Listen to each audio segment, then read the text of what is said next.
तो यूसी सांगी हले ता पहुंचो हाने जका यूसी संगे ना वे मन अंदर छो यार तो बी यूसी जा बेटा यूसी उन्हें कार्ड चेक ना करे सके अच्छा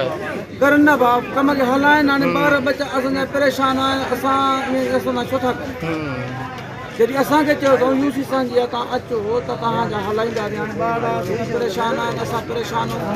टाइम भी पाण नो तो हे मुल्क परेशान तो केरो टाइम के छो ना लाई सही साजे करे बे मानो बेटा उनको कार्ड चेक करना बार उतारनो कम हलाइन सही ठीक है जेको तो नाज़रीन माता के बुधाया त ही जेको तो मां सिंध बैंक ब्रांच बाहरों बिठो आ ही टोटल जेको आ बेनिफिशरीज रोजानो हे टियों चौथों महीनो आ इते माना ख्वार थन था एकड़ो इंतहाई माना नाअहल तरीन मैनेजर माना जेको आ बैंक में डिपोट थला जदोई साहब जेको बाकी समझ में गाल नथी अचे उनके टके जी जान कोने का माना जा से पुछे त सरसों वारन के को बाबा सरसों वारन को बस सरसों वारन को ही जेकर सब कम वो ही करणो आ त तोखे बैंक इते मैनेजर डिपार्टमेंट मुकरर कयो किया असांजे सिंध जा इदारा हकीकत इहा आहे त तबाह इन जे करे ई आहिनि जो अहिड़ा माण्हू जेके आहिनि न कुर्सियुनि ते डिपोट थियल आहिनि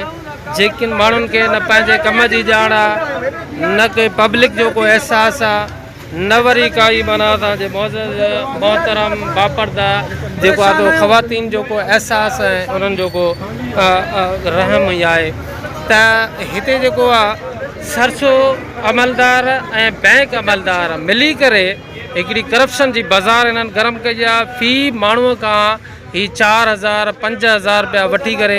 उनखे पैसा रिलीज़ कनि था ऐं जेको माण्हू पैसा नथो ॾिए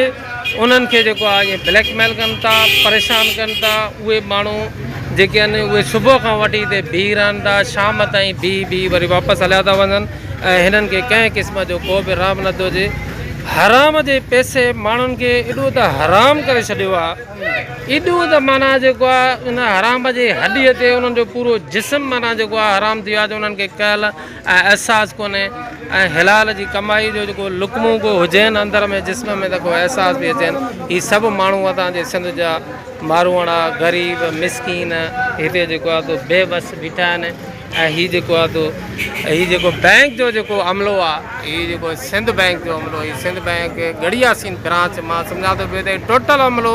करप्ट नाल आहे हिनखे फौरी तौर ते तब्दील कयो वञे हीअ एजेंट माफ़िया जे वर चढ़ी वियो आहे एजेंट माफ़िया सां मिली करे रोज़ानो घटि में घटि लख सवा लख रुपयो हिननि खे हराम जो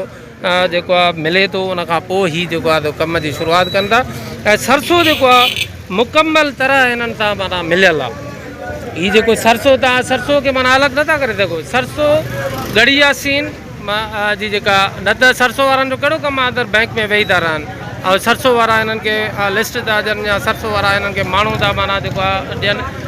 सॼो सारो बैंक जो कमु आहे बैंक डिपार्टमेंट जो कमु आहे अंदरि जेको आहे उहो पंहिंजी पॉलिसी ठाहिनि माण्हुनि खे डिसिप्लिन में आणनि माण्हुनि खे टोकन ॾियनि उन्हनि जा अकाउंट जेको आहे उहो एक्टिव करे फौरी तौर ते उन्हनि खे पैसा रिलीज़ कनि